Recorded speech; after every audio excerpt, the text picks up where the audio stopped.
conociendo la voluntad de Dios.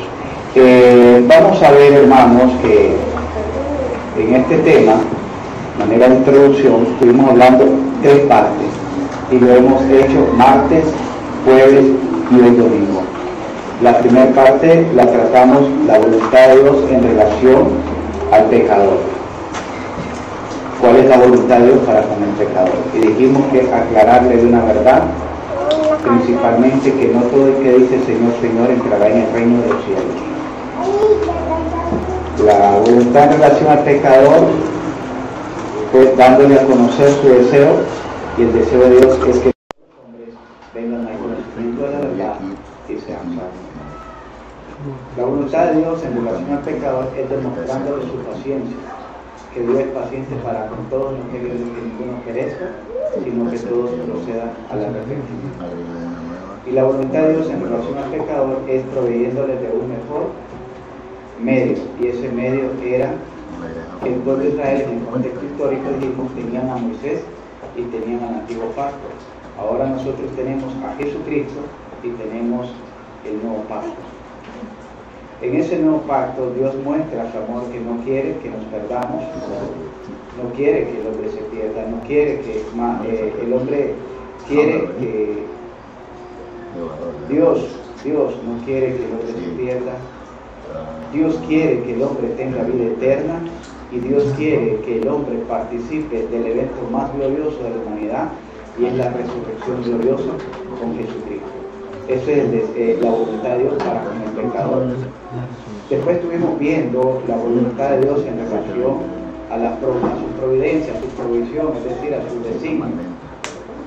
Y se manifiesta trayendo paz por medio de Jesucristo a la humanidad. Se manifiesta sujetando la creación a vanidad. Se manifiesta proveyendo de una mejor doctrina, que es la doctrina del nuevo pacto, y estuvimos viendo en Juan 7:17. Y la voluntad de Dios en relación a su providencia, lo que Dios provee, se manifiesta proveyendo un mejor camino para la comunión con Él. Un mejor camino para la comunión con Él, porque el hombre dice que traza sus propios caminos.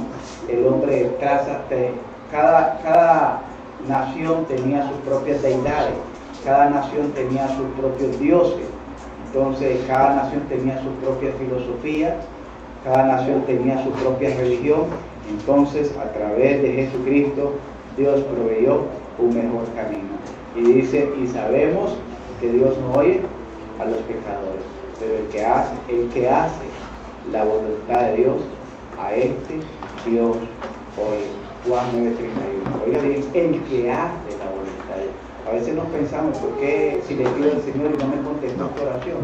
Haciendo tú la voluntad de Dios, o quiere. A veces queremos que Dios haga nuestra voluntad, pero nosotros no queremos sujetarnos a la voluntad de Él. En su providencia Dios proveyó un mejor camino para la comunión con Él, y esa comunión es hacer su voluntad. Y dijimos que también Dios proveyó un mejor camino para la libertad del hombre, y esa libertad fue a través de Jesucristo. Y eso estuvimos viendo en Gálatas capítulo 1, versos 4. Ahora vamos a ver la tercera parte, que Dios, conociendo la voluntad de Dios, que la voluntad de Dios en relación a su iglesia, en relación a su iglesia. Y vayamos a la carta del apóstol Pablo a Efesios. En él, hablando en Jesucristo, en Él, tuvimos herencia, habiendo sido predestinados conforme al propósito del que hace todas las cosas según el designio de su voluntad. Fuimos predestinados por Dios en Jesucristo, no porque usted se lo merezca, no porque el hombre se lo merezca, no porque el hombre se lo haya ganado, no porque el hombre haya hecho algo para merecerlo, sino por el puro designio de la voluntad de Dios. Por eso, Padre, te damos gracias por esta tarde y por este remanente, Señor. Gracias por cada uno de los que están presentes. Señor, te ruego que tu Espíritu Santo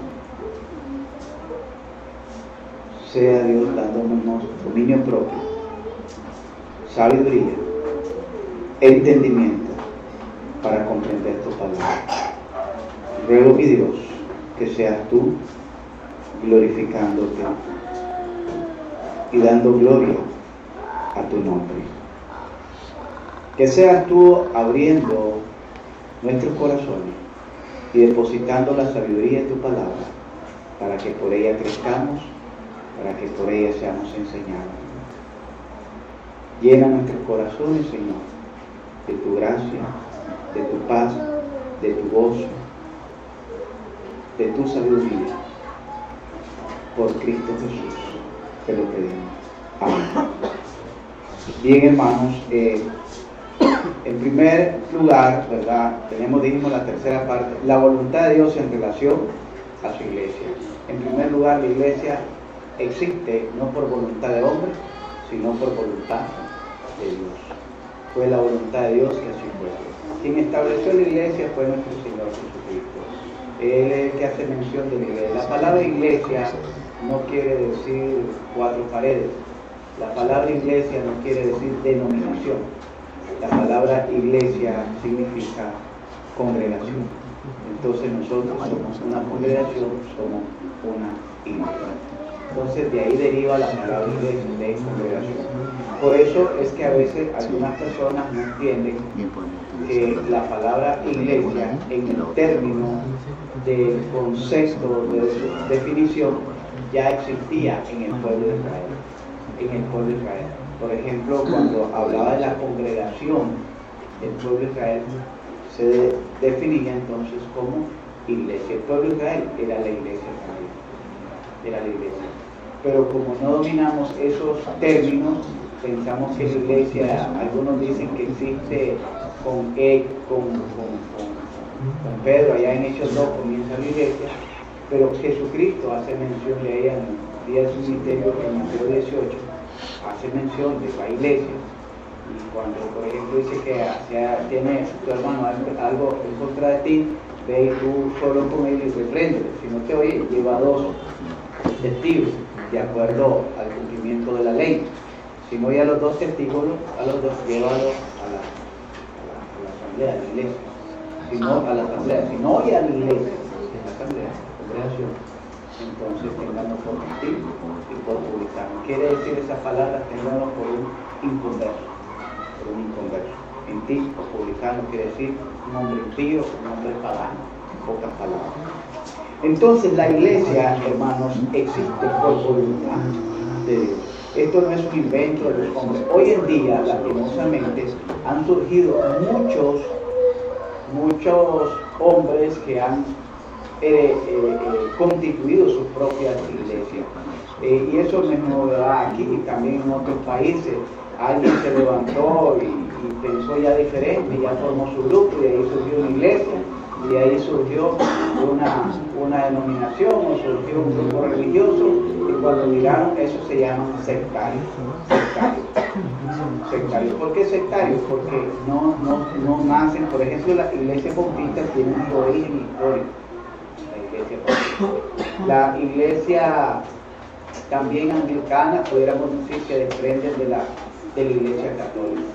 Pero los sectarios, los que se conocen como sectas, son aquellos que se le iluminó el bombillo, como decimos, de pronto y dijo, voy a hacer un grupo porque lo oyeron que predicaba bonito, aunque no lo hiciera de corazón, aunque no practicara lo que enseña, pero dijeron, ve, y se autoproclamó, se autodenominó pastor o profeta o etcétera. Entonces a la gente lo siguió y ahí siguió, pues, y ahí siguió y ahí surgió, y por eso es que existen muchas denominaciones.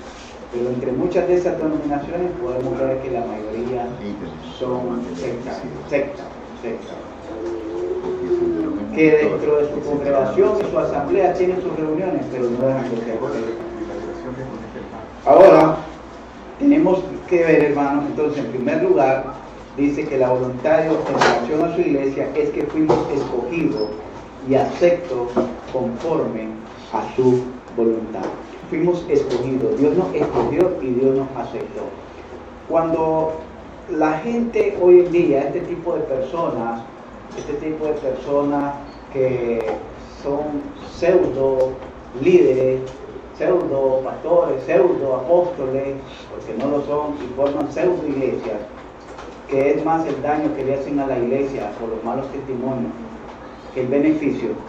Y no es de extrañarse porque Pablo a los filipenses les habla así, que hay unos que predican a Cristo de buena gana, otros por interés al Dios vientre y otros por contención, dice, pero de una u otra manera Cristo es predicado, dice, pero no es que hayan sido llamados. Pablo enseña también que han salido muchos falsos maestros, y esa es una obra de Satanás para confundir a la iglesia, ¿Y cómo se confunde la iglesia? Y no solo a la iglesia, sino que también al mundo, que nosotros mismos le llamamos pastores o pastoras a alguien que la Biblia no lo acepta. ¿Por qué? Porque decimos sí lo es, pero recuerde que había un trigo y había una cizaña, y la cizaña nunca iba a ser llamada trigo.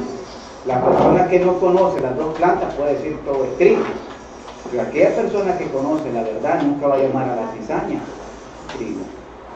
Entonces fuimos escogidos y aceptos conforme a su voluntad. Esta es otra enseñanza que nosotros tenemos que ver, que se le ha enseñado a la gente, y por eso se ha rebajado los estándares del Evangelio. Oiga bien, se ha rebajado los estándares del Evangelio y de la predicación, y por ello muchos se autollaman también cristianos, y creen que están viviendo en la gracia de Dios, pero desafortunadamente están todavía engañados, porque dice que el príncipe de este siglo, Satanás, le ha cegado los ojos del entendimiento, para que no miren, para que no les resplandezca la luz del Evangelio y conozcan la verdad. Oiga bien, Satanás les ha puesto una venda y ellos creen ciegamente esa mentira. Vamos a estar estudiando, si Dios lo permite, el martes, conociendo a vuestro adversario, el diablo. Que lo que invito es de diarios de anuncio. Ese va a ser el tema del martes, conociendo a vuestro adversario, el diablo, porque el diablo no es su amigo ni es su vecino, es su enemigo. Vuestro adversario, el diablo. Entonces fuimos escogidos y aceptos conforme a su voluntad. ¿Qué es lo que le enseñan a la gente? Mire bien, a ver, venga, acepte a Cristo. Y si va a las campañas del culto, lo están empujando. Dele, acéptelo. Dele la oportunidad que entre Cristo en su corazón. Yo le voy a dar la oportunidad al Dios Santo. Yo voy a aceptar al Dios Santo. Es decir, si Isaías dice que nuestra justicia, lo que nosotros creemos que es justo, es como trapo de inmundicia delante de Dios por la inmensidad de la santidad de Dios. Este trapo sucio, impuro, impío, va a decirle al Dios Santo: sí, vení, yo te acepto. Ven, entra en mi vida toda sucia, sí, así yo te acepto. Ven. Eso es lo que le están enseñando a la gente. Sí, te voy a abrir un poquito ahí la puerta, te voy a dar la oportunidad a Dios.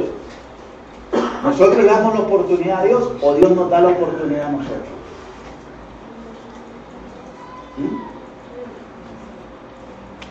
¿Nosotros le damos la oportunidad a Dios o Él nos da la oportunidad de ser hechos hijos de Dios? ¿Cómo nosotros nos atrevemos? Y eso es lo que está haciendo Satanás, engañando a la gente. Engañando, y por eso es que se forman ese poco de grupos. Y Satanás lo está levantando, poco de grupos religiosos. ¿Para qué? Para confundir a la gente. Y que la gente se crea que ya está con haber levantado la mano, con haber repetido una oración, porque ni siquiera la sacan del corazón. No hacen una oración del corazón como la hizo el publicano, sino que le dicen: repite esta oración conmigo. Y la repiten. Ya con eso le dicen: ya soy hija de Dios, ya soy salvo, ya hiciste. Y la gente queda tan engañada que cree que eso es todo. la voluntad de Dios. Que eso es todo lo que tenía que hacer, que ya cumplió con Dios y con eso se ganó el reino de los cielos. Dice allí en Efesios capítulo 1, verso 5, versos 4 y 5, dice, según nos escogió, ¿quién nos escogió? Ahí es donde vamos. ¿Nosotros escogimos a Dios o Él nos escoge a nosotros? ¿Lo tienen ahí? Ahí pueden leerlo. Según nos escogió Él a nosotros, desde antes de la fundación del mundo, para que ahora seamos santos y sin mancha. Él escogió este trapo sucio para limpiarlo, para lavarlo en su sangre carmesí, y que ya no fuera un trapo sucio, sino que ya fuera un trapo limpio, un vestido blanco, como dice, sin mancha y sin arruga, que dice en Efesios capítulo 5, el verso 20 en adelante, a fin de presentar una iglesia gloriosa que no tuviese mancha ni arruga. ¿Por qué? Porque nos lavó en la sangre del Cordero. Como decía David, lávame más y más de mi maldad y será blanco como la nieve. Isaías capítulo, Salmo 51. Nos escogió en Él antes de la fundación del mundo para que fuésemos santos y sin manchas delante de Él. Nos escogió en amor, como estaba el himno, en amor, habiéndonos predestinado para ser ahora adoptados hijos suyos. No es que yo voy a adoptarlo, no es que yo lo voy a aceptar. Bueno, te voy a aceptar, te voy a adoptar como mi padre. No, el Padre nos adoptó a nosotros como sus hijos. ¿Y cómo hizo esto? Lo hizo, según dice, conforme al propósito del que hace todas las cosas, ¿según qué? El designio de su voluntad. Usted está aquí, no porque usted tenga buena voluntad. Dice la Escritura que los designios del hombre son de continuo mal. Los designios del hombre son de continuo mal. Es más, yo les aseguro que más de uno de los que estábamos aquí en la reunión no querían venir ya en la tarde. Más de uno, se lo aseguro. ¿Por qué? Iban cansados, dieron clase en la mañana, después la reunión de maestros, y de regresar, tal vez solo les dio chance de ir a calentar, comer. Yo creo que ni siquiera han editado la comida, pero no les dio chance. Pero más de uno ya decía no quería levantarse y se recortó. Más de uno, te lo aseguro. Entonces no está aquí por su voluntad, está aquí por la fuerza de voluntad que le da el Espíritu de Dios. Es Dios que nos tiene aquí. Algunos tal vez andan un poco enfermos. Algunos tal vez ocupan el domingo para hacer sus quehaceres y tienen muchas actividades que hacer en su casa, pero no es porque usted diga, el ser humano en su naturaleza diga, sí, me gozo, no. Ese gozo y esa voluntad proviene de Dios, Es Dios quien le da la fuerza, es Dios quien le da la motivación, es Dios quien le da el gozo, es Dios quien le da el impulso de venir y estar con usted. Y no solo a usted, también a mí también. No crea que yo estoy exento, a mí también. Porque de parte mía, todavía siguiera con el pie colgado. Porque créanme que hoy estaba preocupado porque ya me dolía el dedo chiquitito. Me dijo alguien que andaba apretado. Por eso miraron que en la reunión pues anduve sin él. Pero sí me vine. ¿Por qué? Porque ya no se trata de mí, sino de la obra que Dios está haciendo en mí. Y yo les aseguro, cada uno tenían ustedes, el hermano andaba con su dolorcito en la rodilla y así se vino, porque es la obra que hace Dios en el corazón. Es la obra que hace Dios en el corazón. Fuimos engendrados, la voluntad de Dios en relación a su iglesia, oiga bien, fue adoptado, pero fue engendrado conforme a su voluntad. Juan 1:13 dice que a todos los que le recibieron, a los que creen en su nombre, les dio potestad de ser hechos hijos de Dios, los cuales, dice, no son engendrados por hombre de carne ni de voluntad de hombre, sino ¿de quién? Los cuales no son engendrados de sangre ni de voluntad de carne ni de voluntad de varón, sino que la voluntad de ¿quién? De Dios. Usted es un hijo de Dios no porque usted haya aceptado a Dios, sino porque Dios lo aceptó a usted. Dios lo adoptó a usted. Dios lo engendró a usted conforme no a la voluntad de Dios, sino a la voluntad de Dios. Y ahora pertenece a esta familia por voluntad de Dios. Por voluntad de Dios. Somos nacidos de nuevo, en ese lugar, somos nacidos de nuevo conforme a su voluntad. Y ahí es donde a mí me gustaría abrir un paréntesis. ¿Qué es lo que le enseñan a la gente primeramente? En muchas iglesias. Bueno, ya usted repitió esa oración, ya usted nació de nuevo. Ahora ya no tiene que usar capa, y ahora tiene que usar falda larga, ahora el hombre no tiene que hacer esto. Eso se llama una reforma. No se llama nuevo nacimiento, una reforma. Santiago capítulo 1, verso 18, y después vamos a ir a otro texto. Santiago capítulo 1, verso 18. Dice que somos nacidos de nuevo por la voluntad de Dios, no por la voluntad del pastor, no porque yo les digo que ella nació de nuevo, sino por la voluntad de Dios. Dice así,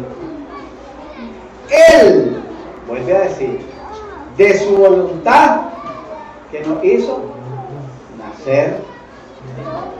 Usted no nació de nuevo porque usted quiso, porque usted dijo, ahora sí, voy a dejar de hacer esto.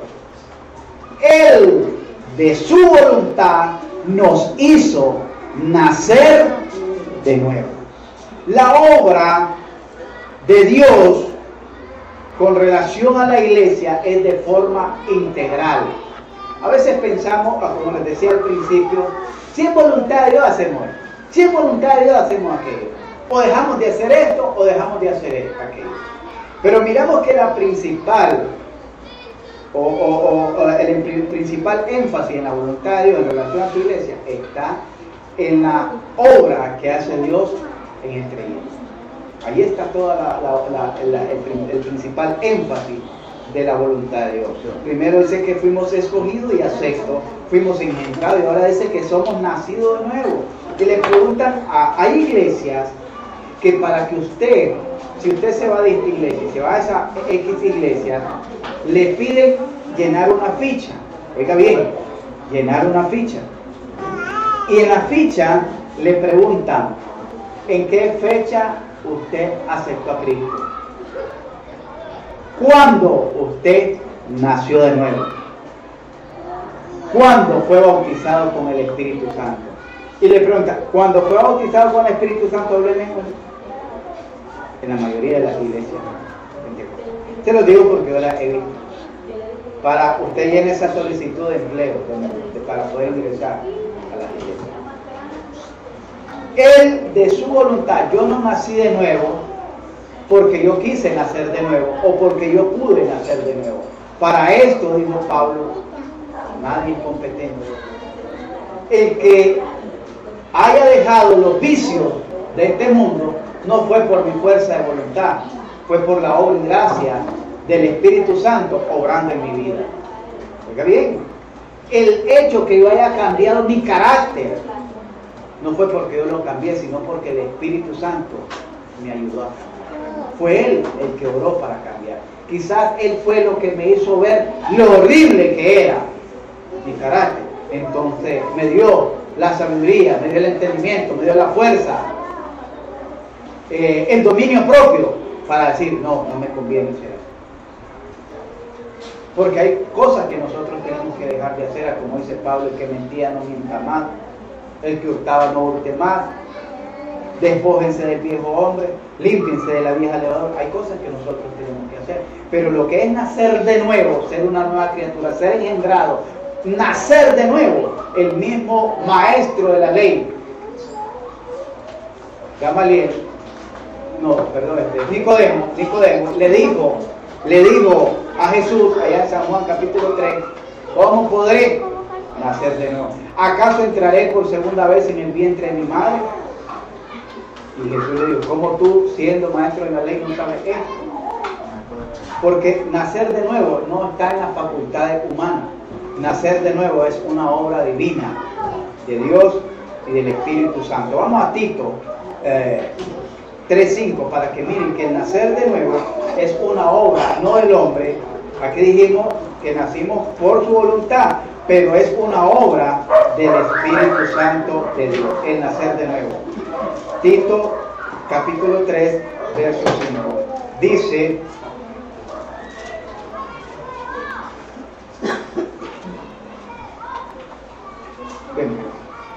dice, nos salvó, no por obras de justicia que nosotros hubiéramos hecho, sino por su misericordia, por el lavamiento, ahí está, por el lavamiento de la regeneración y por la renovación en el Espíritu Santo, el cual derramó en nosotros abundantemente por Jesucristo nuestro Salvador.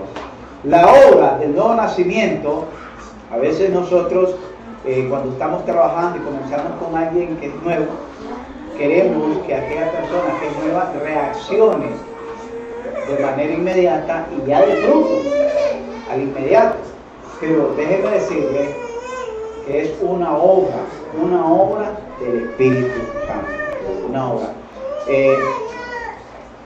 Yo les digo, ¿hay alguien aquí que ya se siente transformado 100%? Que es impecable, que camina en el aire, que tiene un cuerpo angelical y tiene ya, le van saliendo 2 alitas en la espalda. No, ¿verdad? Todavía creo que algunos, por no decir todos, cometemos errores, cometemos faltas, tenemos debilidades y hasta podemos. No estoy dándole una licencia a como dicen muchos, que como tenemos a un abogado, Cristo es nuestro abogado, podemos pecar. Dice la Escritura, si alguno, no es una licencia para hacerlo, algunos podemos pecar, equivocarnos, errar el blanco. Podemos. Pero miremos entonces, ahí en Tito, de qué es, dice también, de qué nos salvó. Versos 3 y 4. Tito 3 y 4. Miremos de qué nos salvó para habernos hecho nacer de nuevo. Miremos una fotografía, una radiografía de lo que pudimos haber sido nosotros, ¿verdad? Ahora, claro, ya no somos todos. Amén, dicen aquí, es tan puro, ¿verdad? Que somos de tan santo. Pero miremos el 3, dice, porque nosotros también éramos en otro tiempo, ¿qué? Insensatos. Éramos también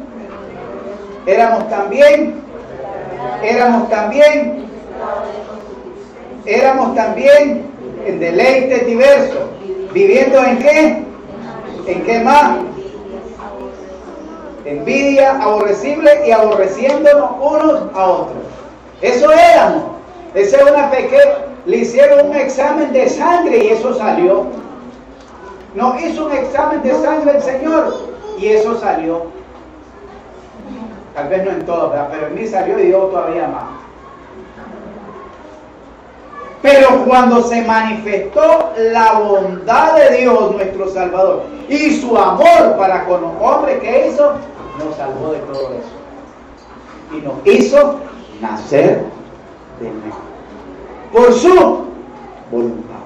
El nuevo nacimiento, por mucho que yo le pueda decir a Samuel, a María, a Iván, cambiar, yo no lo voy a cambiar. Lo mejor que yo puedo hacer es aconsejarlo, hacerle ver que necesita y orar por él, porque el único que puede cambiar a mis hijos, a mi esposa, a mí y a cada uno de ustedes y a la humanidad entera es Dios, por su voluntad. Yo y ninguno de nosotros, porque si no podemos cambiar nosotros mismos, ¿cómo vamos a cambiar al otro? ¿Cómo vamos a hacer cambiar al otro? Somos nacidos de nuevo conforme a la voluntad de Dios. Y es ahí la necesidad de que oremos los unos por nosotros. Si usted se da cuenta que hay algún joven, algún hermano, alguna hermana que tal vez está, como dicen, desanimándose, desalentándose, o queriendo tirar la toalla, o queriendo volver atrás, o ya no queriendo perseverar, Usted la puede aconsejar a este hermano, podemos aconsejar, pero más que aconsejar, creo que nuestra responsabilidad primaria es orar, porque eso fue lo que nos enseña el apóstol Pablo ya en Romanos, orando los unos por los otros, soportando la flaqueza de los débiles, soportando la flaqueza de los débiles. Eso lo pueden ver en Romanos capítulo 14 y en Romanos capítulo, el primer versículo del capítulo 15. Hermanos, es Dios quien nos va a hacer nacer de nuevo. Yo les puedo, como Jesús dijo, ¿de qué sirve que lavemos el plato por fuera si por dentro todavía está contaminado? Vamos a parecer, dice, sepulcro blanqueado, que a la verdad por fuera se miran bonitos, adornados, pero por dentro están llenos de toda clase de huesos de muertos y contaminados, etc. Todo tipo de inmundicia. Eso hace la religión, oiga bien, eso hace la religión. Querer reformar a las personas, querer que ya caminen derecho, querer que ya se vistan bonitos, querer que ya no hagan esto, que no hagan aquello, eso se llama reforma. La iglesia de Jesucristo lo que hace, y Dios lo que hace, es que nazca de nuevo. Porque una vez que nace de nuevo, podrá fallar, podrá debilitarse, podrá cometer errores, pero jamás se va a apartar de su Señor. Jamás va a apartarse de su Padre Celestial. ¿Por qué? Porque no es reformado, es un hombre que ha sido regenerado, ha sido renovado, ha nacido de nuevo por el Padre Celestial. Jamás va a apartarse de su Señor. Podrá desanimarse, podrá desalentarse, podrá dejar de hacer muchas cosas, pero jamás va a renunciar a su Padre Celestial. Jamás, jamás. La voluntad de Dios en relación a su iglesia, usted y yo creen en el Evangelio por voluntad de Dios. No porque a usted se le antojó creer, o no porque a usted le gustó creer, o no porque le simpatizó creer, sino porque usted también ha creído por voluntad de Dios. Filipenses capítulo 2, verso 13.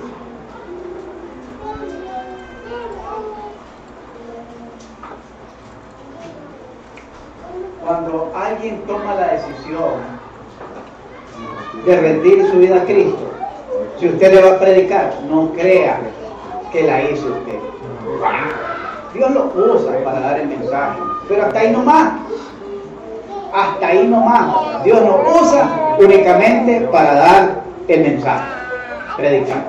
La obra que se produce en el corazón del creyente o de aquella persona que toma su decisión de entregar con compromiso su vida al Señor, de arrepentirse, no la hicieron sus palabras, es Dios. Dice la palabra del Señor: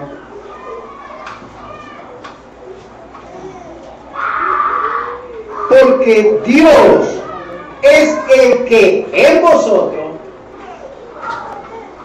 produce así el querer como el hacer. ¿Por qué? Por su voluntad, por su buena voluntad. Dios es el que produce tanto el querer como el hacer. No el dejar de querer, no el dejar de hacer. Dice el querer, mire. Porque pueden malinterpretar. No voy a ir a la iglesia porque no quiero. No dicen que Dios es el que produce el querer como el hacer. Él no quiere, entonces Dios no quiere que vaya. No es de forma negativa. Porque para filosofar de esa manera sí hay mucho ilustre.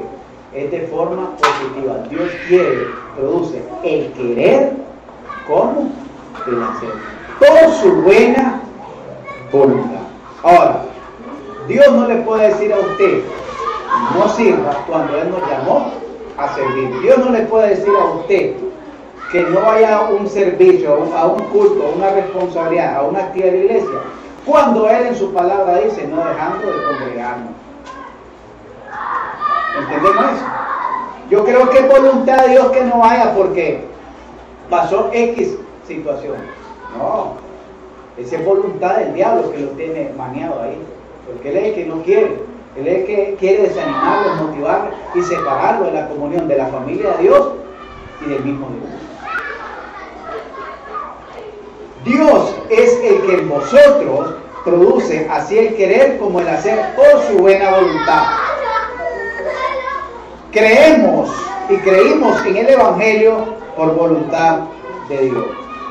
La quinta razón, el quinto aspecto de esta tercera parte, conociendo la voluntad de Dios en relación a la iglesia, somos santificados por su voluntad. Aquí sí ya casi nadie busca la voluntad de Dios. Casi nadie ora en este sentido. La mayoría de personas hoy están orando, pidiéndole a Dios por un bien material, por un empleo, por un bienestar, por un milagro, por salud, por esto y lo otro, pero nadie está orando, o pocos están orando, por decirle: Señor, ayúdame a caminar en santidad. Señor, ayúdame a vivir en tu santidad. Señor, perdona mis errores y ayúdame a que yo pueda perseverar en esa santidad. Quiero vivir en santidad. ¿Cuántos oramos así? Cada día. Orar así: Señor, este día yo lo quiero vivir en santidad para ti. Oramos por el pan de cada día, claro, nos conviene. Hay unos que oran por la Coca-Cola de cada día y la tienen. Hay otros que oran por el trabajo de cada día y lo tienen. La salud de cada día la tienen. El bienestar de cada día lo tienen. Pero ¿cuántos oran por vivir en santidad? ¿Cuántos? Señor, te suplico, te ruego que me ayude a vivir en santidad.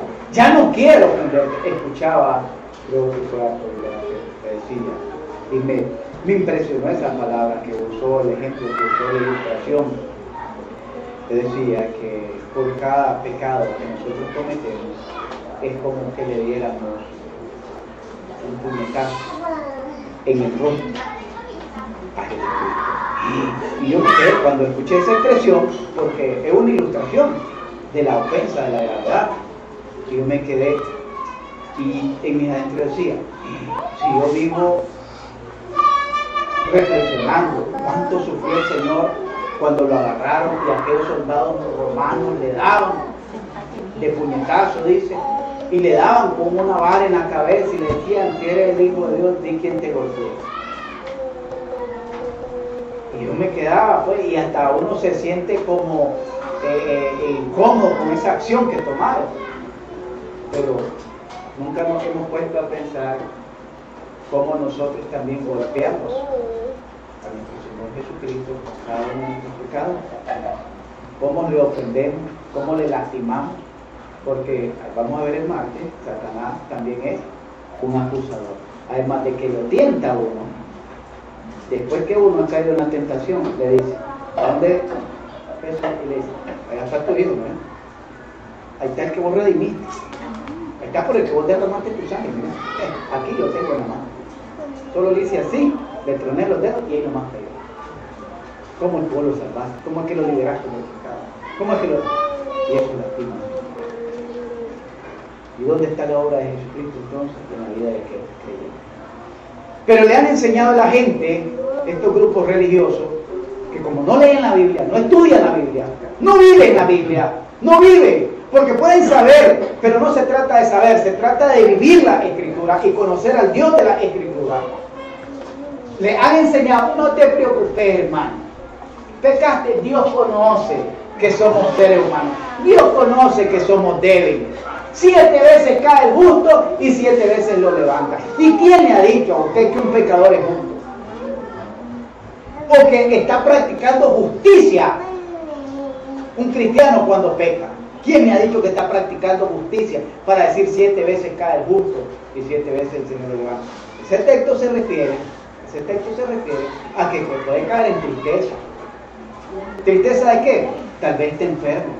Y esa enfermedad le dio tristeza o lo hizo sentir, lo desanimó, lo deprimió. Se deprimió porque está pasando una prueba. Y la prueba pues lo deprimió porque no sabe cómo hacerle frente. Se le vino el recibo de la luz, se le vino el recibo del agua, se le vino el cobro de la casa, se le vino las matrículas de los chavalos, se le vino la colegiatura, los uniformes. Y entonces usted dice: Señor, si soy tu hija, ¿qué hago? se deprimió, se entristeció. Y no tiene aliento ni de decir, Señor, sálvame. No tiene aliento ni de venir a los hermanos a abrazar. ¿Para qué? Para que me miren esta cara de aflicción, no. Y después va a estar preguntando el pastor, ¿qué es lo que le está pasando? No tengo ánimo, hermano, no hay lo que hacer, ando desesperado. Si este vez se cae justo en ese tipo de situación, tristeza, enfermedad, circunstancias, pero no está diciendo el pecado, ni en impiedades. Si este vez se cae, es justo el que practica la justicia, el que vive la justicia de Dios, no el que anda en la trampa de Dios, cae en la trampa de Dios. Pero estos grupos religiosos entonces le dicen a la gente, no te preocupes, hombre, vení, solo reconciliar, hacer la oración de la reconciliación y ya está. Como si a Jesucristo no le dolieron los clavos, hermano, que con solo una palmadita ya está. Como si a Jesucristo no le dolió derramar su sangre, no le dolieron los clavos, no le dolieron los cuerazos que le dieron, no le dolieron los cardos de espinas que le pusieron, para decir solo tranquilo, vení, repetí esta oración de reconciliación, ya le repetí, ya sos algo así, como esta fe instantánea, hermano. Si Jesucristo le dolió y le sigue doliendo, aunque esté a la diestra de Dios intercediendo por su iglesia. Pero eso es lo que está haciendo hoy en día la mayoría de sus grupos religiosos, enseñándole a la gente a vivir una vida irresponsable, creyendo que están bien con Dios y la verdad no lo están. Entonces somos santificados por su voluntad en relación a nuestro diario vivir. Y para esto, vamos a ver, somos santificados por su voluntad en relación a nuestro diario vivir. Primera de Pedro 2:15, dice la palabra del Señor, porque esta es la voluntad de Dios, que haciendo bien, hagáis callar la ignorancia de los hombres insensatos. Dice que somos santificados por su voluntad en relación a nuestro diario vivir. ¿Cómo va a vivir usted? Haciendo bien. A veces hablamos, ¿qué es llevar una vida piadosa? Yo les pregunto, para usted, ¿qué es llevar una vida piadosa? Llevar una vida piadosa es llevar haciendo el bien. No para que la gente diga, ven, este hermano, es buen hermano, es buen vecino, es generoso, es dadivoso. No, sino para glorificar a Dios con nuestras acciones. Dice la Escritura que somos santificados por su voluntad. ¿Por su voluntad? ¿De qué manera? En relación a nuestro diario vivir. No se trata de que usted haga el bien una vez a la semana. Yo me acuerdo, pastor, que antes yo le ayudaba. Antes yo no contestaba. Antes yo me quedaba callado. Antes yo no... No, eso no es de antes, es de toda la vida. Haciendo el bien. Haciendo el bien, porque esta es la... ¿Quiere conocer la voluntad de Dios? Dios quiere que viva usted haciendo el bien. Muéstrame, Señor, tu voluntad para con mi vida. Ahí está, Dios quiere que viva haciendo el bien, porque haciendo el bien vas a glorificar al Señor, haciendo callar la ignorancia de los hombres insensatos. Así no se blasfema el nombre de Dios, así no se da mal testimonio. Somos santificados por su voluntad en relación a los padecimientos. Somos santificados en su voluntad en relación a los padecimientos. Ahí mismo, en Primera de Pedro, capítulo 3, versos 17.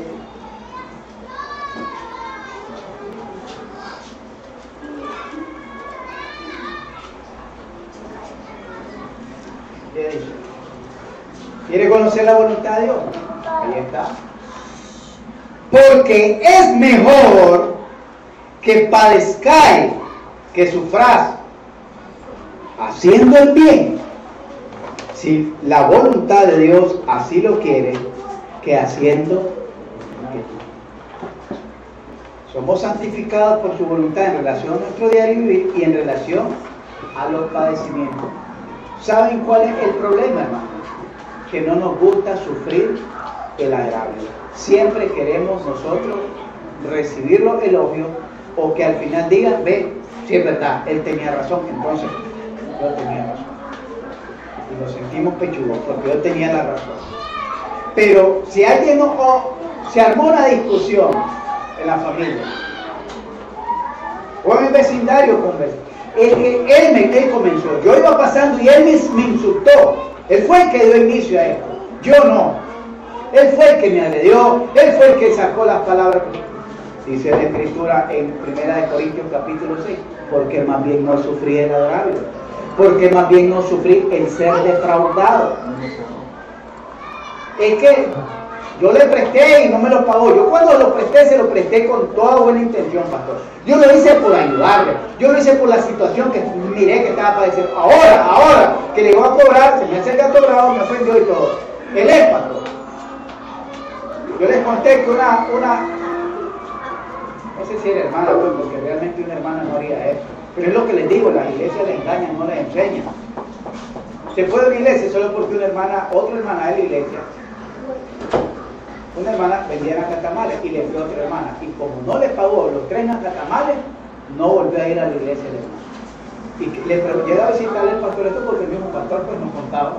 Y llega el pastor a visitarle y dice, hermana, se me olvidó. No, yo no vuelvo a esa iglesia. ¿Y por qué? ¿Qué le hice? Le ofendí, discúlpeme. Dije algo que le hizo sentir mal, discúlpeme. Fue mi esposa, mi familia. Hicimos algo indebido. No, pastor, usted está tranquilo. Yo no vuelvo a ir a esa iglesia porque esa hermana es hipócrita, y es ladrona y es sinvergüenza. ¿Por qué? Hipócrita, ladrón y sinvergüenza. ¿Qué le hice? ¿Se acuerda? Hace como 3 meses que hice en la catamales. Si le fui 3, hasta el día de hoy no me lo ha pagado. Y usted le cobra. No, es que el honrado se cobra todo. No olvide. Sufrí el agravio. Sufrí el ser defraudado. Hiciste bien y no te lo reconocieron, te frustraron, está bien, pero no hagas un escarnio de eso, no hagas un escándalo de eso. En relación a los padecimientos, capítulo 4, verso 19, ahí en 1 de Pedro dice: de modo, vamos a leer del 15, miren, el 15. Así que ninguno de vosotros padezca como homicida o ladrón o malhechor o por entremeterse en lo ajeno. Pero si alguno padece como cristiano, no se avergüence, sino que glorifique a Dios por ello, como cristiano. Porque es tiempo que el juicio comience por la casa de Dios. Y si primero comienza por nosotros, ¿cuál será el fin de aquellos que no obedecen al Evangelio de Dios? Verso 19. De modo que los que padecen según la voluntad de Dios, encomienden sus almas al fiel Creador y hagan bien el bien. Somos santificados por su voluntad, pero la santificación, es decir, vivir en santidad, no solo aquí dentro de estas 4 paredes, cuando cantamos y predicamos. Vivir en santidad debería ser una forma de vida, porque esa es la voluntad de Dios. Dios nos llamó para que fuéramos santos y sin mancha, según el puro afecto de su voluntad, para que viviéramos una vida de santidad. Así que la próxima vez que usted ore, ya sabe por qué orar. Un valor más por qué orar. Señor, quiero vivir en tu santidad. No le diga en mi santidad, porque si le dice en mi santidad, va a ser santo de acuerdo a su razonamiento o de acuerdo a lo que usted cree que le conviene. Mejor en la santidad de Dios, que es el estándar que nosotros tenemos que alcanzar. Por último, dice, somos santificados por su voluntad en relación a nuestra vida espiritual. En relación a nuestra vida espiritual. Vamos a ver ahí, hermano, 1 de Pedro, capítulo 4, verso 2.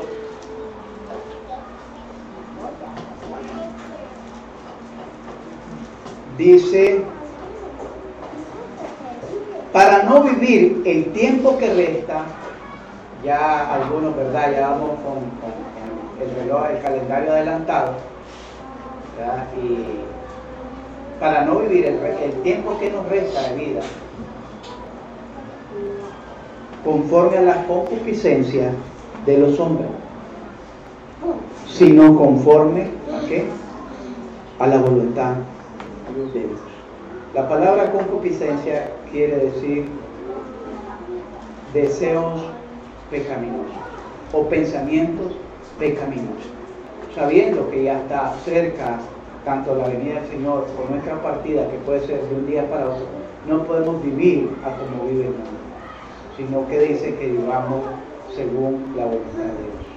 Según la voluntad de Dios, dice, para no vivir el tiempo que resta en la carne, oiga bien, y está claro, en la carne. Y que dije, bueno, ahora le estoy enseñando a las niñas que eran las obras de la carne: adulterio, fornicación, inmundicia, lascivia, hechicería, pleito, celo, ira, contienda, disensiones. Te dirá, en los primeros, bueno, no hay adulterio, no hay fornicación, no soy hechicero, no soy santero, pero hay pleitos también ahí. ¿Cómo está la familia? ¿Cómo está el matrimonio? ¿Cómo está la relación de la pareja? ¿Cómo está la relación del padre e hijo? ¿Cómo está la relación entre vecinos? Pleitos. Hay celos, hay ira, hay contienda, hay disensiones. Esas son las obras de la carne. Y aquí está diciendo, para no vivir el tiempo que resta, ¿en qué? En la carne. Conforme a las concupiscencias de los hombres, sino conforme a la voluntad de Dios. Y vamos a ver, ahí terminamos, 1 Tesalonicenses, capítulo 4, verso 3. Ahí terminamos. 1 Tesalonicenses, capítulo 4, verso 3. Ahí terminamos. Disculpen que no les puse el 3, pero ese es el texto principal. Pero me gustaría que se pongan en pie para que leamos esto. Esto está bien. Y vamos a leer del 1 al 5. Del 1 al 5, hermano. Vamos a leer. Y lo vamos a leer todos. 1 Tesalonicenses, capítulo 4, del 1 al 5. Ahí terminamos. Estamos hablando la voluntad de Dios en relación a su iglesia. Y el quinto punto decía, somos santificados por su voluntad. Por lo demás, hermanos, os rogamos que de la manera que aprendiste de nosotros, como os conviene conduciros y agradar a Dios, así la vivierais más y más, porque ya sabéis que pues la voluntad de Dios es vuestra santificación, que os apartéis de fornicación, que cada uno sepa tener su propia esposa en santidad y honor. 5. No en pasión de concupiscencia como los gentiles que no conocen a Dios. Amén. La voluntad de Dios, dice el verso 3, es vuestra santificación. Ese es el deseo de Dios. Quizás el deseo nuestro es que queremos progresar, prosperar, está bien, todo eso. No es que sea malo, ¿no? Pero si quiere conocer la voluntad de Dios, ahí está la voluntad de Dios, vuestra santificación. Amén. Amén. Oremos. Padre, te damos gracias. Hemos aprendido, Señor, en estos 3 días que, como dice el apóstol Pablo en Romanos, capítulo 12, verso 2, que no nos conformemos a este siglo, a este mundo, a este sistema, a esta corrupción, sino que nos transformemos por medio de la renovación de nuestro entendimiento. Cambiemos nuestra forma de pensar, cambiemos nuestra forma de apreciar las cosas, cambiemos nuestra forma de adorarte a ti, Señor, porque el verso anterior dice que tenemos que presentar nuestro cuerpo en sacrificio vivo para adorar. Pero también dice el verso 2 que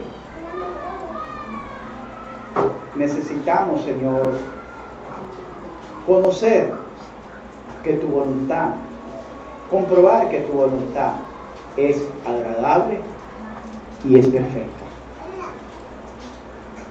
Y aquí cerramos este estudio enseñando cuál es tu voluntad, y tu voluntad es que tu iglesia viva en santidad.